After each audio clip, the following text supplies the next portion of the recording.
पूरा करेंगे। बहुत सारी समस्याओं की वजह से मैं क्लास नहीं ले पाया।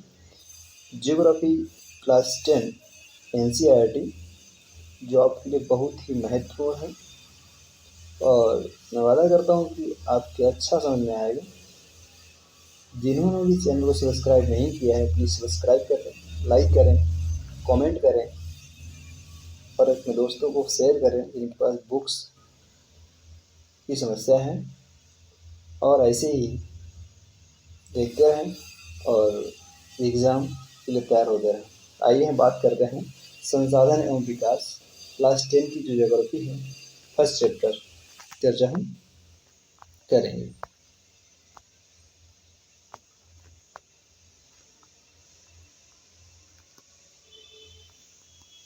क्या आप जानते हैं वस्तुओं का नाम बता सकते हैं जो गाँव और शहरों में हमारे जीवन में आराम पहुँचाते हैं? ऐसी वस्तुओं की सूची तैयार करें और इनको बारे में होने वाले नामों का बताएं। ये लिस्ट तैयार करें।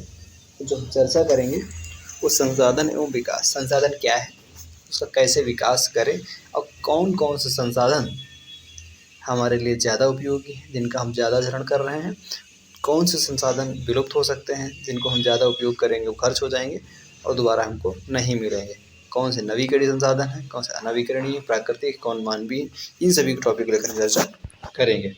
तो आइए बात करते हैं हमारे पर्यावरण में उपलब्ध प्रत्येक वस्तु जो हमारी आवश्यकता को पूरा करने में प्रयुक्त की जा सकती है और जिसको बनाने के लिए प्रौद्योगिकी उपलब्ध है जो आर्थिक रूप से संभाव्य और सांस्कृतिक रूप से मान्य है। एक संसाधन है हमारे पर्यावरण में उपलब्ध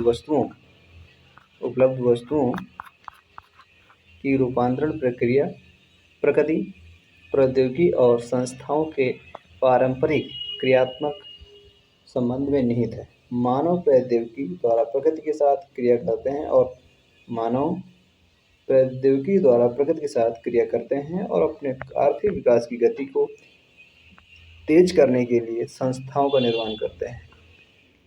काफ़ी डेफिनेशन मैंने देखी है कि हम संसाधन क्या है, जो हमारी आवश्यकताओं को पूरी करता है वो संसाधन है। चाहे टेबल हो, कुर्सी हो, गाड़ी हो, कोई जानवर हो, हमारे आसपास की जो भी चीज़ें हैं जिनकी हमें आवश्यकता है वो सब हमारे क्या है, संसाधन है। क्या आप भी अन्य बहुत से लोगों की तरह संसाधनों को प्राकृतिक उपहार समझते हैं? ऐसा नहीं है। संसाधन मानवीय क्रियाओं का परिणाम है। मानव स्वयं संसाधनों का महत्वपूर्ण हिस्सा है।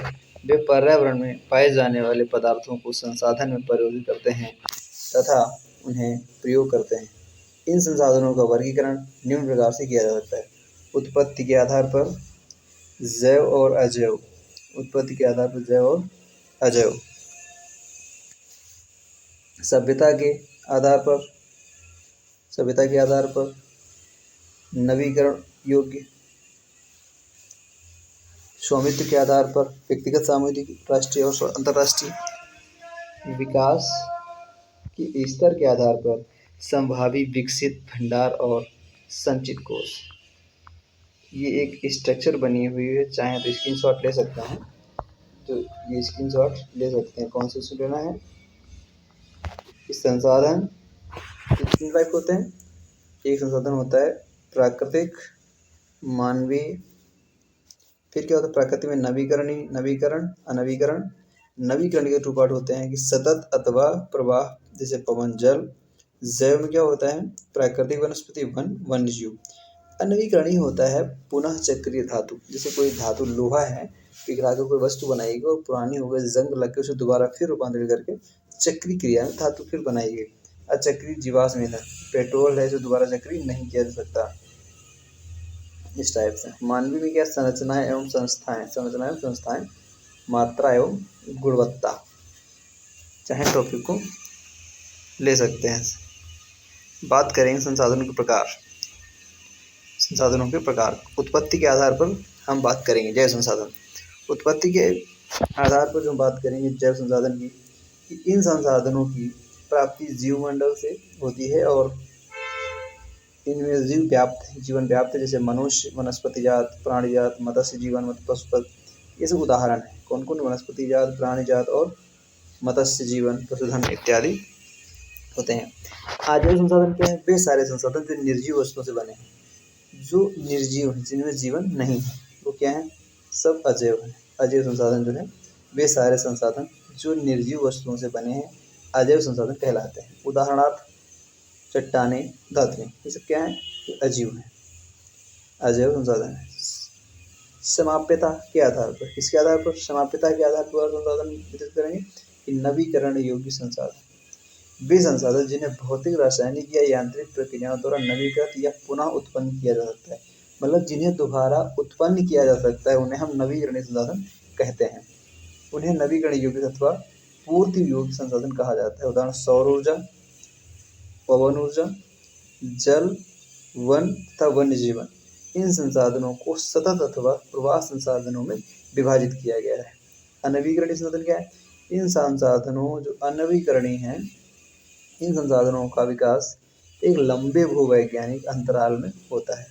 खनिज और जीवाश्म, खनिज और जीवाश्म इस प्रकार के संसाधनों के उदाहरण हैं। कौन कौन से हैं? खनिज और जीवाश्म ईंधन। खनिज और ये क्या है? अनवीकरणीय। जीवाश्म ईंधन जैसे पेट्रोल, डीजल है, इनको दोबारा हम उत्पन्न नहीं कर सकते। इस प्रकार के संसाधनों के उदाहरण हैं। इनके बनने में लाखों वर्ष लग जाते हैं। इनमें से कुछ संसाधन जैसे धातुएं पुनः चक्रीय और कुछ संसाधन जैसे जीवाश्म ईंधन चक्रीय, अचक्रीय, एक बार के प्रयोग के साथ ही खत्म हो जाते हैं। स्वामित्व के आधार पर चर्चा करेंगे कि स्वामित्व व्यक्तिगत संसाधन क्या है? व्यक्तिगत संसाधन क्या है? कि संसाधन निजी व्यक्तियों के स्वामित्व से भी होते हैं। बहुत से किसानों के पास सरकार द्वारा आवंटित भूमि होती है। बहुत से किसानों के पास सरकार द्वारा आवंटित भूमि होती है, जिसके बदले में वे सरकार को लगान चुकाते हैं। गांव में बहुत से लोग भूमि के स्वामी भी होते हैं और बहुत से लोग भूमिहीन होते हैं। शहरों में लोग भूखंड, घरों व अन्य जायदाद के मालिक होते हैं। बाग, चरागाह, तालाब, कुओं, जल के आदि संसाधनों के निजी स्वामित्व के उदाहरण हैं। अपने परिवार के संसाधनों की सूची तैयार कीजिए।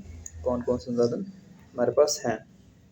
बात करेंगे सामुदायिक एवं स्वामित्व, सामुदायिक स्वामित्व वाले संसाधन।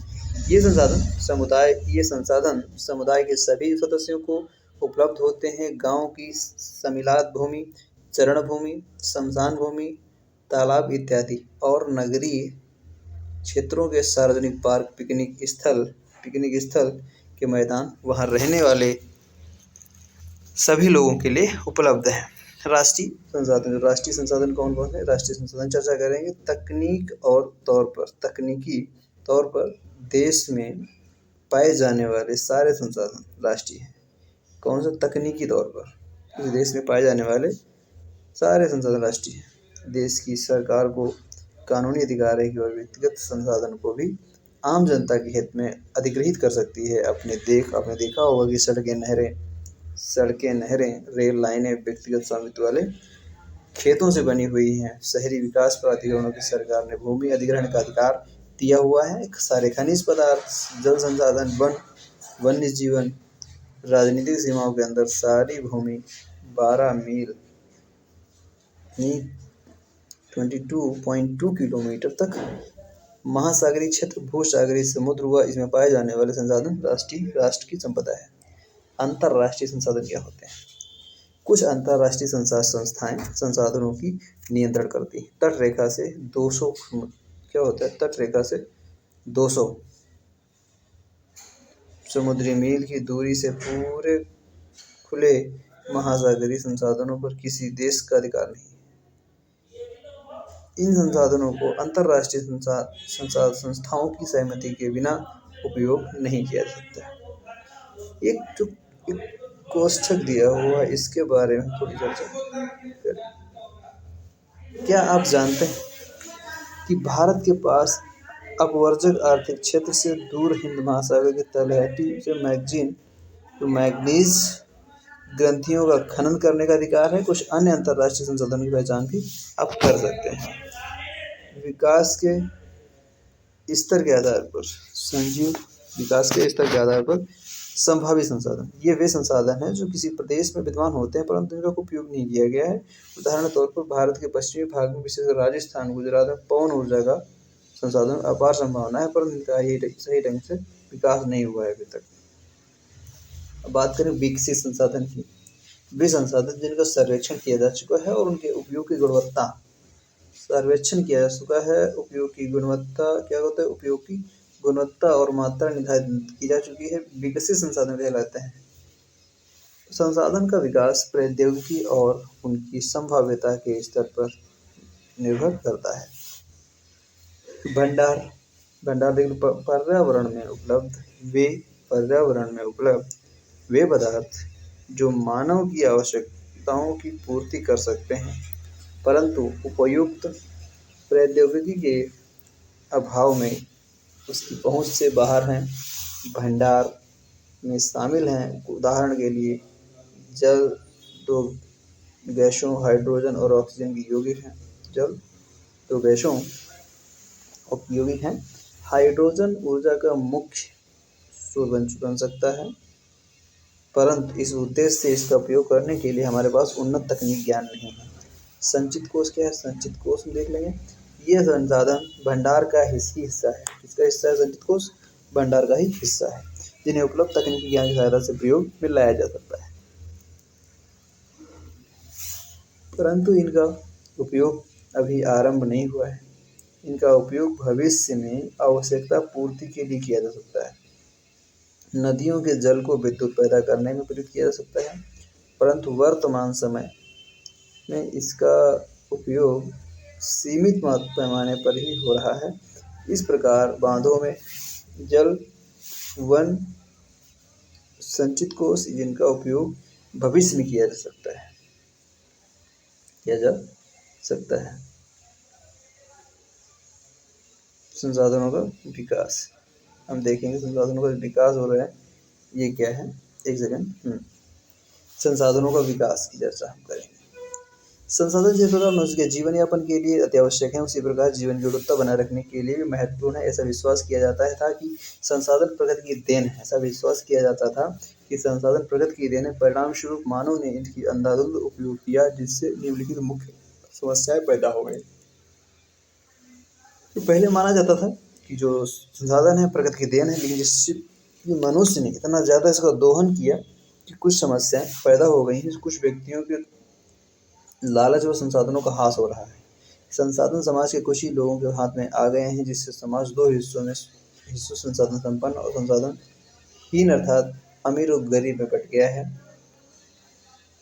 संसाधनों के अंधाधुंध शोषण से वैश्विक पारिस्थितिकी संकट पैदा हो गया है, जैसे भूमंडलीय तापन, ओजोन परत अवक्षय, पर्यावरण प्रदूषण और भूमि निम्नीकरण आदि।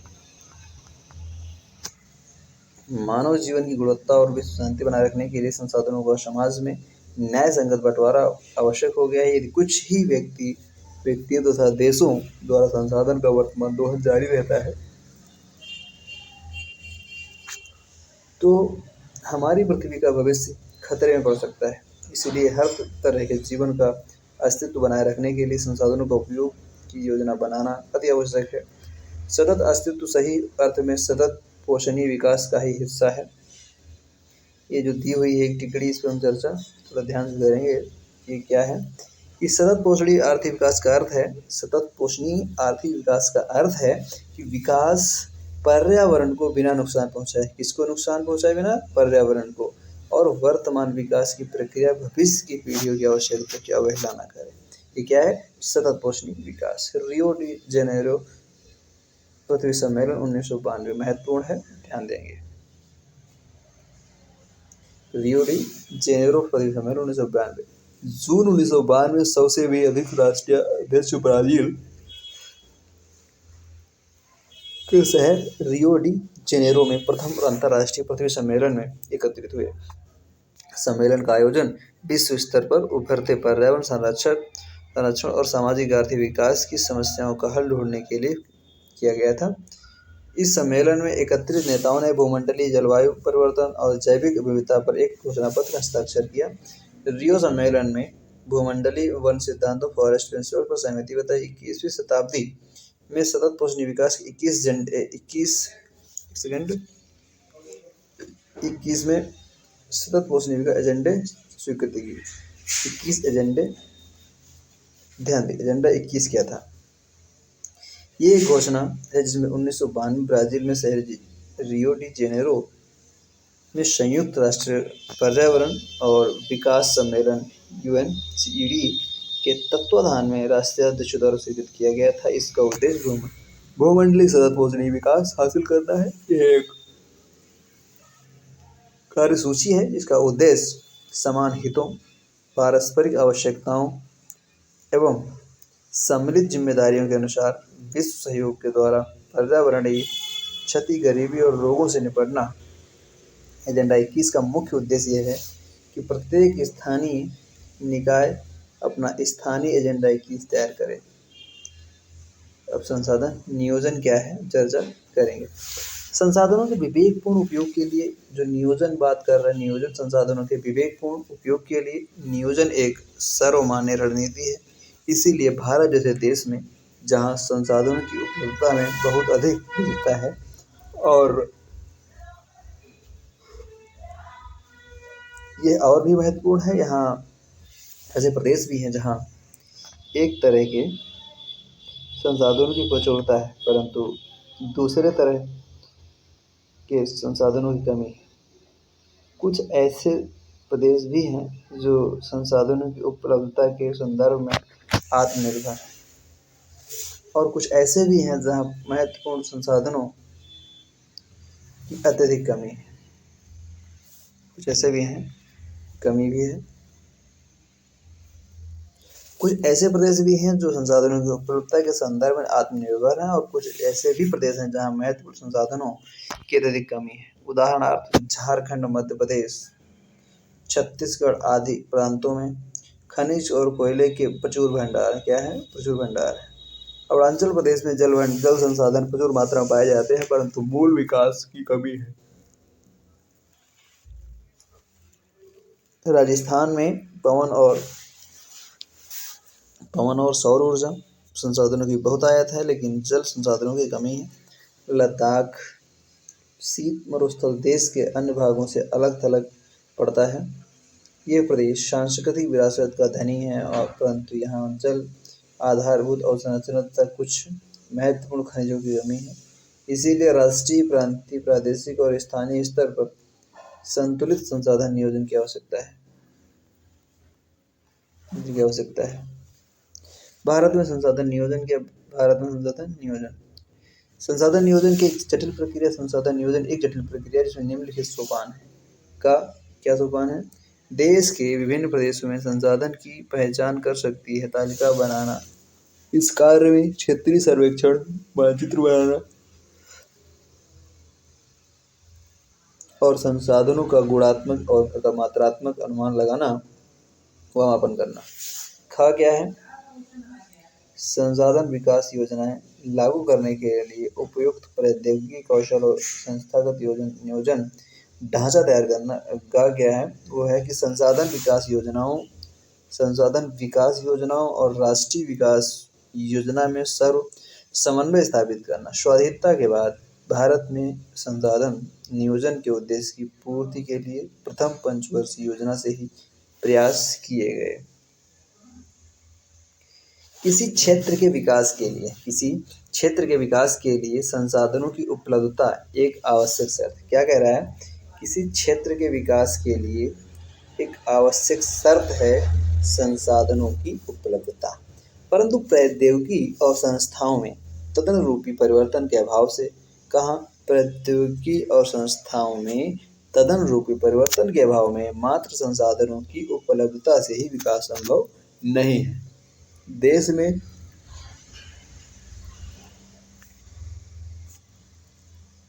में बहुत से क्षेत्र हैं जो संसाधन समृद्ध होते हुए भी आर्थिक रूप से पिछड़े प्रदेशों की गिनती में आते हैं। इसके विपरीत कुछ ऐसे प्रदेश भी हैं जो संसाधनों की कमी होते हुए भी आर्थिक रूप से विकसित हैं। क्या आप जानते हैं? क्या आप संसाधन संपन्न प्रदेश परंतु आर्थिक रूप से पिछड़े और विहीन परंतु आर्थिक रूप से विकसित न बता सकते हैं? ऐसी होने पर कारण बताएं। ऐसी स्थिति अगर है तो क्यों है?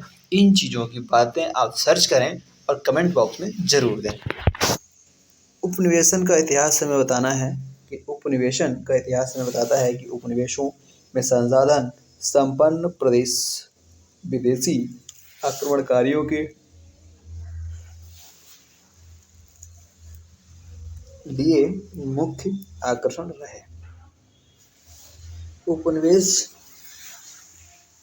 उपनिवेशकारी देशों ने बेहतर प्रौद्योगिकी के सहारे उपनिवेश के संसाधनों का शोषण किया तथा उन पर अपना आधिपत्य स्थापित किया। अतः संसाधन किसी प्रदेश के विकास में तभी योगदान दे सकते हैं जब वहाँ उपयुक्त प्रौद्योगिकी विकास और संस्थागत परिवर्तन किए जाए। क्या किया जाए? संस्थागत परिवर्तन किया जाए। उपनिवेश के विभिन्न चरणों में भारत ने इन सब का अनुभव किया। अतः भारत में विकास सामान्यता तथा संसाधन विकास लोगों के मुख्यतः संसाधनों की उपलब्धता पर ही आधारित नहीं था, बल्कि इसमें प्रौद्योगिकी, मानव संसाधन की गुणवत्ता और ऐतिहासिक अनुभव का भी योगदान रहा है। संसाधनों का सर्वेक्षण। संसाधन किसी भी तरह के विकास में महत्वपूर्ण भूमिका निभाते हैं। और है कि संसाधन जो संरक्षण है कि संसाधन किसी भी तरह के विकास में महत्वपूर्ण भूमिका निभाते हैं, परंतु संसाधनों का विवेकहीन उपयोग और अति उपयोग के कारण कई सामाजिक, आर्थिक और पर्यावरणीय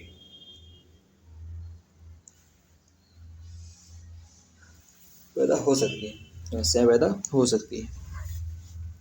इन समस्याओं से बचाव के लिए विभिन्न स्तरों पर संसाधनों का संरक्षण आवश्यक है। भूतकाल से ही संसाधनों का संरक्षण बहुत से नेताओं और चिंतकों संसाधनों का संरक्षण नेताओं और चिंतकों के लिए चिंता का विषय रहा है। उदाहरण है, गांधी जी ने संसाधन संरक्षण पर चिंता इन शब्दों में व्यक्त की: हमारे पास हर व्यक्ति की आवश्यकता को पूर्ति के लिए बहुत कुछ है, लेकिन किसी के लालच की संतुष्टि के लिए नहीं।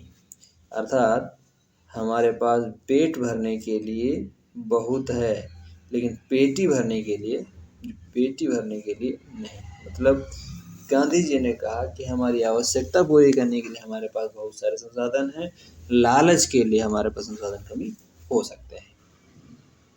उनके अनुसार विश्व स्तर पर संसाधन हास के लिए लालची और स्वार्थी व्यक्ति तथा आधुनिक प्रौद्योगिकी की शोषणात्मक प्रवृत्ति जिम्मेदार है।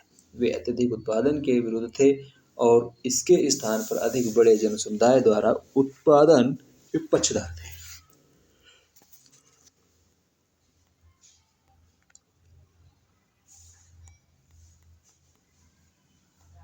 बात करते हैं एक रिपोर्ट की कि अंतर्राष्ट्रीय स्तर पर व्यवस्थित तरीके से संसाधन संरक्षण की वकालत 1968 में क्लब ऑफ रोम में की गई। तत्पश्चात 1974 में शुमेसर ने अपनी पुस्तक इस्माइल इज ब्यूटीफुल में इस विषय पर गांधी जी के दर्शन की एक बार फिर से पुनरावृत्ति की है। 1987 में ब्रुंटलैंड आयोग रिपोर्ट द्वारा वैश्विक स्तर पर संसाधन संरक्षण में मूलाधार योगदान किया गया था। इस रिपोर्ट ने सतत पोषणीय विकास यानी सस्टेनेबल डेवलपमेंट की संकल्पना प्रस्तुत की और संसाधन संरक्षण की वकालत की। ये रिपोर्ट बाद में हमारा साझा भविष्य यानी अवर कॉमन फ्यूचर शीर्षक की पुस्तक के रूप में प्रकाशित हुई। इस संदर्भ में एक और महत्वपूर्ण योगदान रियो डे जेनेरो, ब्राजील 1992 में आयोजित पृथ्वी सम्मेलन द्वारा किया गया।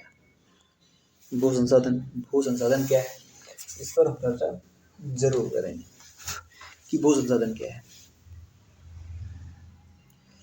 हम भू पर रहते हैं, मतलब भूमि पर रहते हैं, पृथ्वी पर रहते हैं, धरती बोलते हैं। इसी पर अनेकों आर्थिक क्रियाकलाप करते हैं और विभिन्न रूपों में इसका उपयोग करते हैं। अतः भूमि एक महत्वपूर्ण प्राकृतिक संसाधन है। क्या है कि भूमि जो है संसाधन है। प्राकृतिक वनस्पति, वन्य जीवन, मानव जीवन, आर्थिक क्रियाएं, परिवहन तथा संचार व्यवस्थाएं भूमि पर ही आधारित है। परंतु भूमि एक सीमित संसाधन है। क्या है? संसाधन है। इसीलिए उपलब्ध भूमि का विभिन्न उद्देश्यों के लिए उपयोग सावधानी और योजनाबद्ध तरीके से होना चाहिए। भारत में भूमि पर विभिन्न प्रकार की भू आकृतियाँ जैसे पर्वत पठार, भारत में भू आकृतियाँ पर्वत पठार मैदान जो पाए जाते हैं लगभग 43% में मैदान और 30% भाग पर स्थित हैं। क्या पर्वत जो है 30% भाग पर स्थित हैं। वे कुछ बारहमासी नदियों के प्रवाह में सुनिश्चित करते हैं।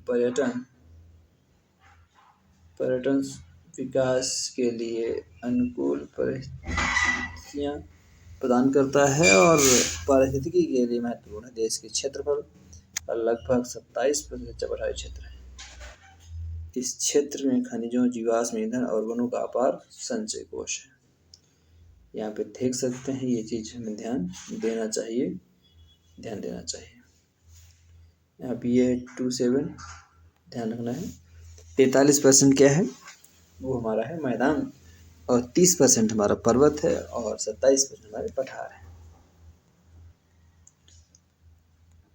ये ध्यान देना है कौन कितना % है, ये चीजें हमें यहाँ पे ध्यान देनी है। स्क्रीनशॉट ले सकते हैं जिसे भी लेना है।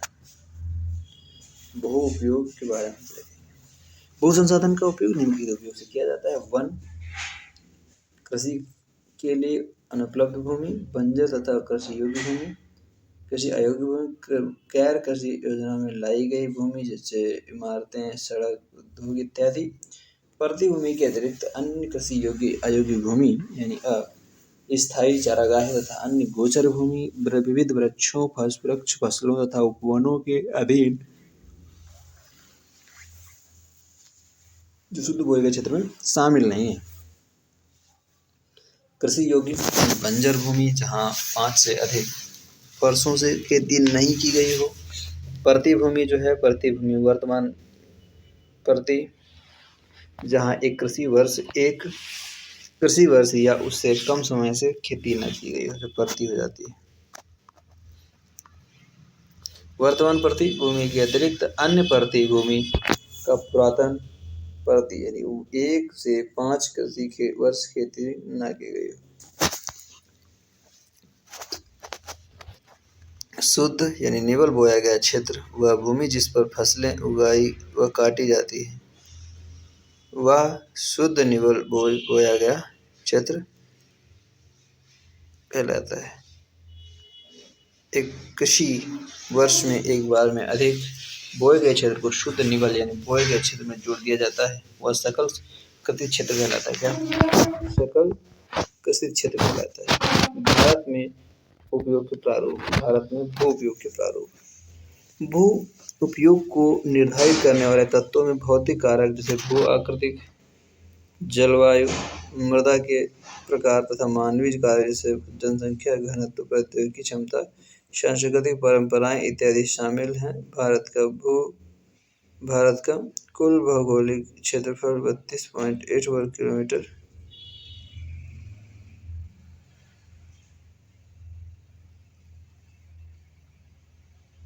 परंतु इसके 99% भाग में के भू उपयोग आंकड़े उपलब्ध हैं क्योंकि पूर्वोत्तर प्रांतों में असम को छोड़कर अन्य प्रांतों को सूचित करने के बारे में जानकारी उपलब्ध नहीं है। इसके अलावा जम्मू और कश्मीर में पाकिस्तान और चीन अधिकृत क्षेत्रों के भूमि उपयोग का सर्वेक्षण नहीं हुआ है। स्थानीय देखेंगे कि स्थानीय चरागाहों के अंतर्गत भी भूमि कम हुई है। पशुधन की इतनी बड़ी संख्या के लिए चारा उपलब्ध कराने में कैसे समर्थ होंगे और इनके क्या परिणाम होंगे। वर्तमान प्रतिभूमि के अतिरिक्त अन्य प्रतिभूमि अनुपजाऊ है और इन सब पर फसलें उगाने के लिए कृषि लागत बहुत ज़्यादा है।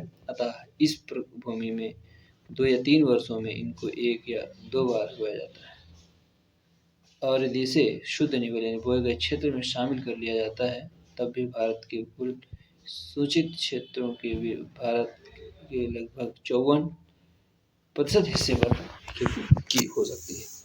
कितने प्रतिशत पर? 54% पर। तब भी भारत के 54% खेती हो सकती है।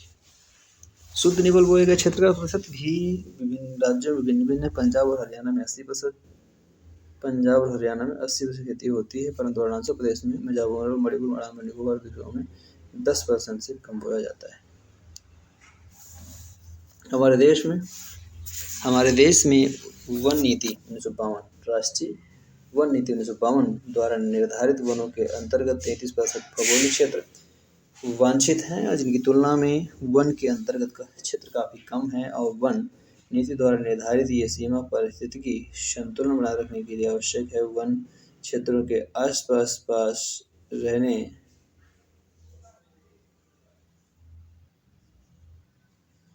लाखों लोगों की आजीविका इस पर निर्भर करती है कि भू उपयोग का एक भाग बंजर भूमि और दूसरा गैर कृषि प्रयोजन में लगाई गई भूमि कहलाता है। बंजर भूमि में पहाड़ी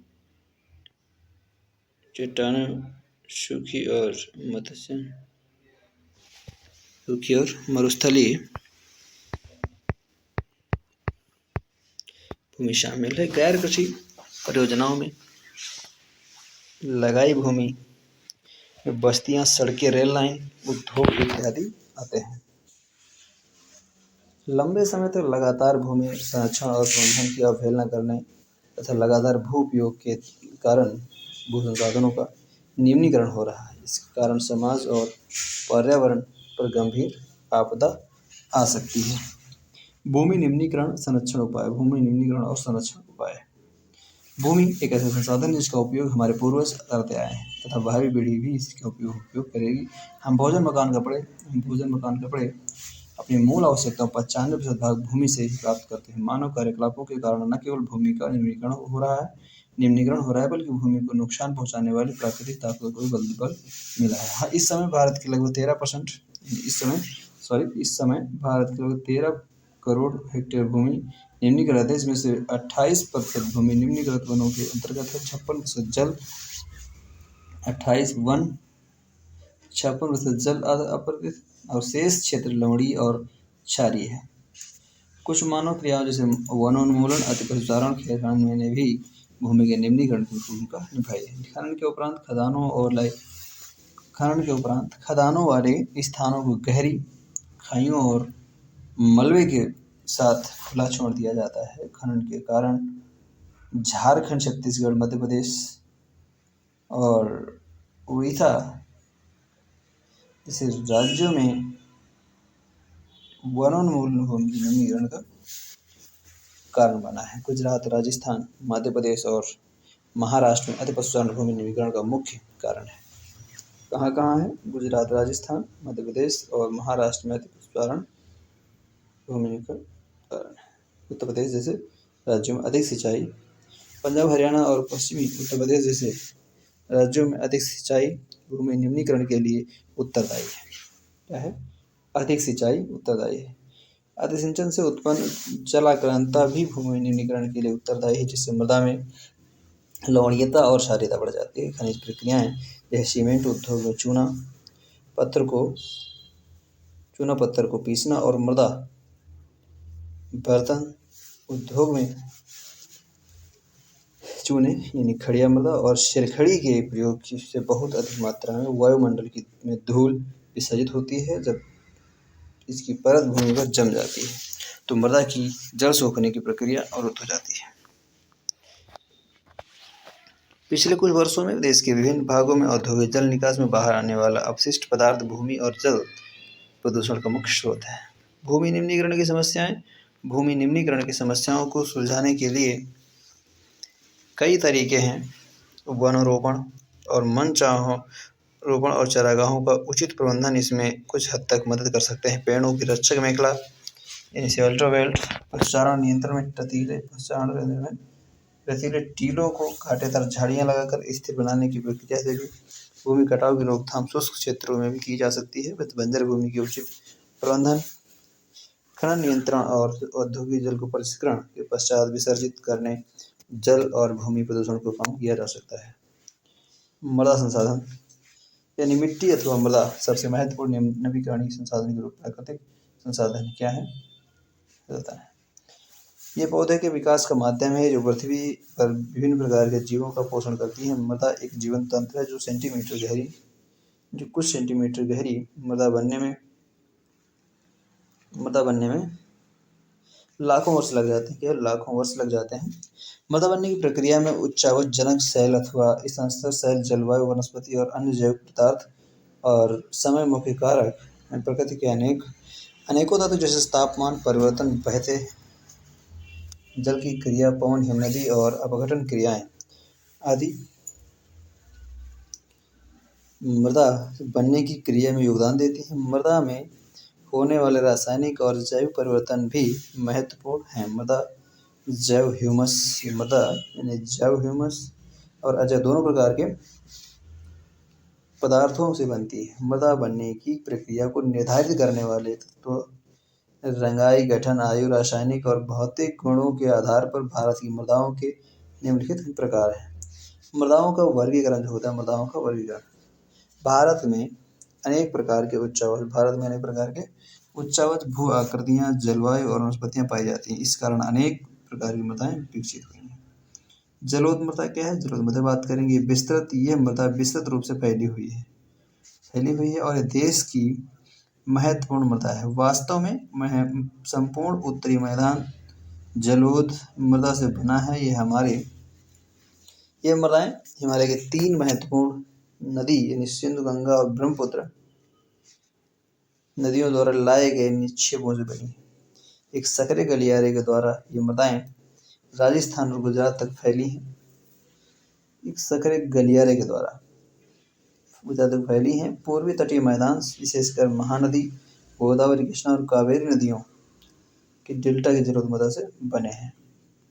जलोढ़ मृदा में रेत, सिल्ट और मृत्तिका क्या होता है? रेत, सिल्ट और मृत्तिका के विभिन्न अनुपात पाए जाते हैं। जैसे हम नदी के मुहाने से घाटी में उसके ऊपर पाए जाते हैं। मृदा के कणों का आकार बढ़ता है, चला जाता है। नदी घाटी के ऊपरी भाग में जैसे ढाल भंग के समीप मोटे कण वाली मृदाएं पाई जाती हैं। जैसे ऐसी मृदाएं पर्वतों की तलहटी पर बने मैदान जैसे ज्वार क्षेत्र और तराई आमतौर पर पाई जाती हैं। कणों के आकार या घटकों के अलावा मृदाओं की पहचान उनकी आयु से भी होती है। आयु के आधार पर जलोढ़ मृदा 2 प्रकार की होती है, पुराना जलोढ़ और बांगर यानी नया जलोढ़ खादर। बांगर मृदा में कंकर ग्रंथियों की मात्रा ज्यादा होती है। खादर मृदा में बांगर मृदा की तुलना में ज्यादा महीन कण पाए जाते हैं। जलोढ़ मृदाएं बहुत उपजाऊ होती हैं। अधिकतर जलोढ़ मृदाएं पोटाश, फास्फोरस, चूनायुक्त होती हैं। इसको गन्ना, चावल, गेहूं और अन्य अनाजों, दलहन फसलों की खेती के लिए उपयुक्त बनाती हैं। अधिक उपजाऊपन के कारण जलोढ़ मृदा वाले क्षेत्रों में गहन कृषि की जाती है और यहाँ जनसंख्या घनत्व भी अधिक है। सूखे क्षेत्रों की मृदाएं अधिक क्षारीय होती हैं। इन मृदाओं की सही उपचार और सिंचाई करके इनकी पैदावार बढ़ाई जा सकती है।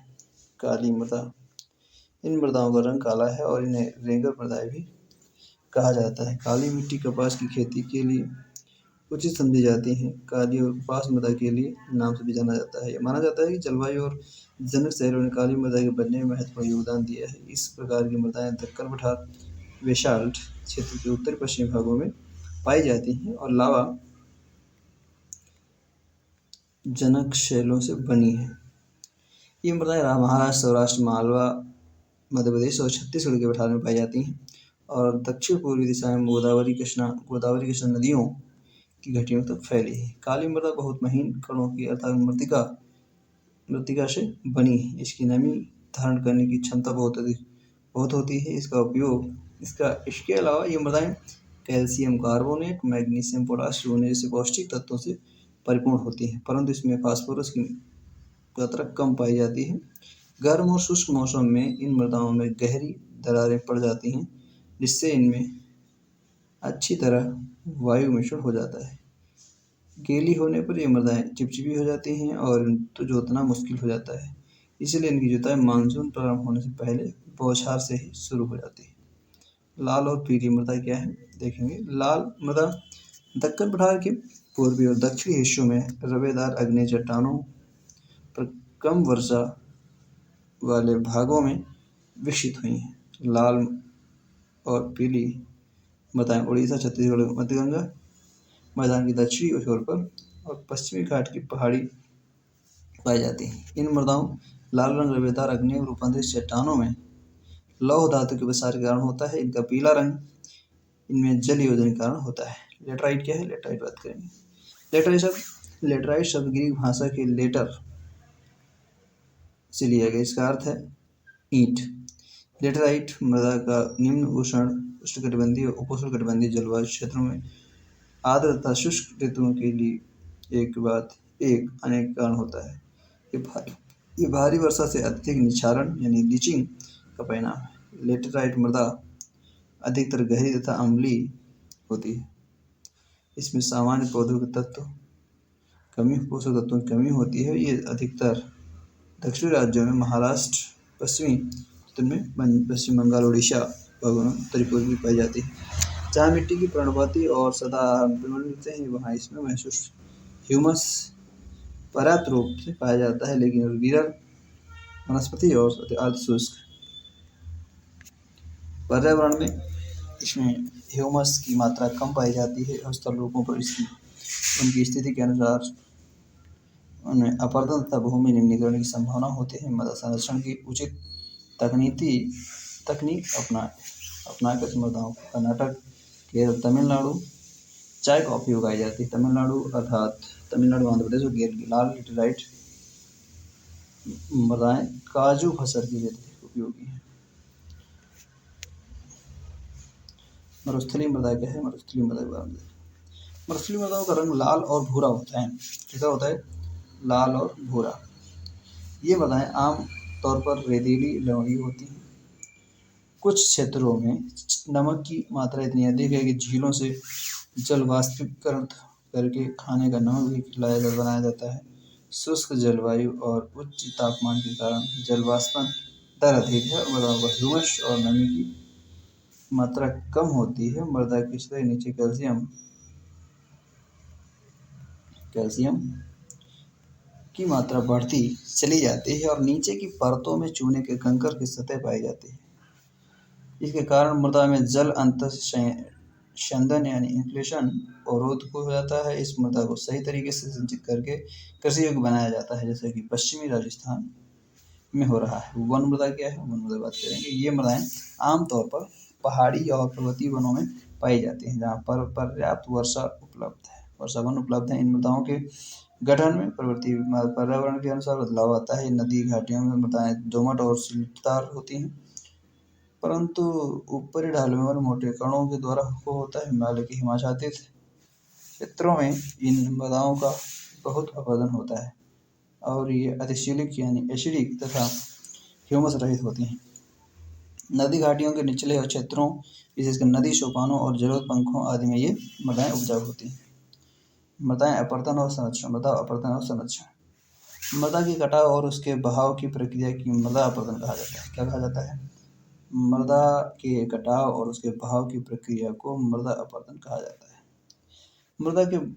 मृदा के बनने और अपरदन की क्रियाएं आमतौर पर साथ साथ चलती हैं और दोनों में संतुलन होता है, परंतु मानवीय क्रियाओं जैसे वनोन्मूलन, अति पशुचारण, निर्माण और खनन इत्यादि में कई बार ये संतुलन भंग हो जाता है तथा प्राकृतिक तत्व जैसे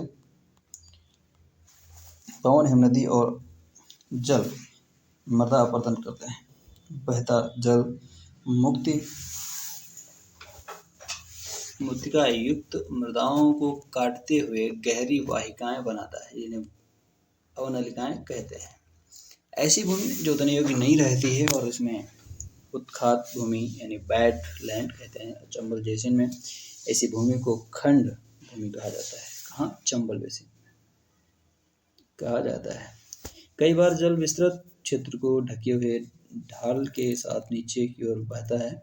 ऐसी स्थिति में इस क्षेत्र की ऊपरी मृदा घुलकर जल के साथ बह जाती है। इसे चादर अपरदन कहा जाता है। पवन द्वारा मैदान अथवा ढालू क्षेत्रों में मृदा को उड़ा ले जाने की प्रक्रिया को पवन अपरदन कहा जाता है। क्या होता है? पवन द्वारा मैदान अथवा ढालू क्षेत्र से मृदा को उड़ा ले जाने की प्रक्रिया को अपरदन, पवन अपरदन कहा जाता है। इस कृषि के गलत तरीके से भी मृदा अपरदन होता है। गलत ढंग से हल चलाने से ढाल पर ऊपर के नीचे की ओर हल चलाने से बहिकाएं बन जाती हैं, जिसके अंदर से बहता पानी आसानी से मृदा तक कटाव करता है। ढाल वाली भूमि समोच्च रेखाओं के समांतर क्या होते हैं? हल चलाने से ढाल के साथ बहाव गति बढ़ जाती है, इसे समोच्च जुताई कहा जाता है। ढाल वाली भूमि पर सोपान बनाए जा सकते हैं। सोपान कृषि अपरदन को नियंत्रित करती है। इस पश्चिमी और मध्य हिमालय में सोपान अथवा सीढ़ीदार कृषि भी काफी विकसित है। बड़े क्षेत्रों में पट्टियों में बांधा जाता है। फसलों के बीच में घास की पट्टियां उगाई जाती हैं। ये पवनों द्वारा जनित बलों को कमजोर करती है। इस तरीके को पट्टी यानी कृषि स्ट्रिप फार्मिंग कहते हैं। पेड़ों की कतारों में लगाकर रक्षक शेल्टर बेल्ट मेखला बनाना भी पवनों की गति कम करता है। इन रक्षक पट्टियों का पश्चिमी भारत में रेत के टीलों के स्थायीकरण में महत्वपूर्ण योगदान रहा है। भारत की पर्यावरण की जो दशा है उसको हम थोड़ा देख लेंगे कि भारत के पर्यावरण की दशा क्या है। सुखो माजरी गांव और झाबुआ जिले ने कर दिखाया कि भूमि निम्नीकरण प्रक्रिया को पलटा जा सकता है। सुखो माजरी में वृक्ष 1976 में 13 हेक्टेयर पर था, जो 1992 बढ़कर 1272 पर हेक्टेयर हो गया।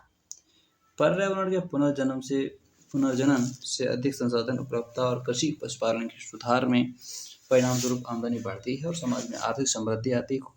सुखो माजरी में 1979 में से 1984 के बीच परिवारों की औसत वार्षिक आमदनी 10,000 से 15,000 रुपये थी। पर्यावरण की पुनर्स्थापना के लिए लोगों द्वारा इनका प्रबंधन आवश्यक है। मध्य प्रदेश सरकार ने लोगों को स्वयं फैसला लेने का अधिकार दिया है और वे प्रदेश की 29 लाख हेक्टेयर भूमि भारत का लगभग 1% क्षेत्र एक जल विभाजक प्रबंधन द्वारा हरा भरा बना रहे हैं।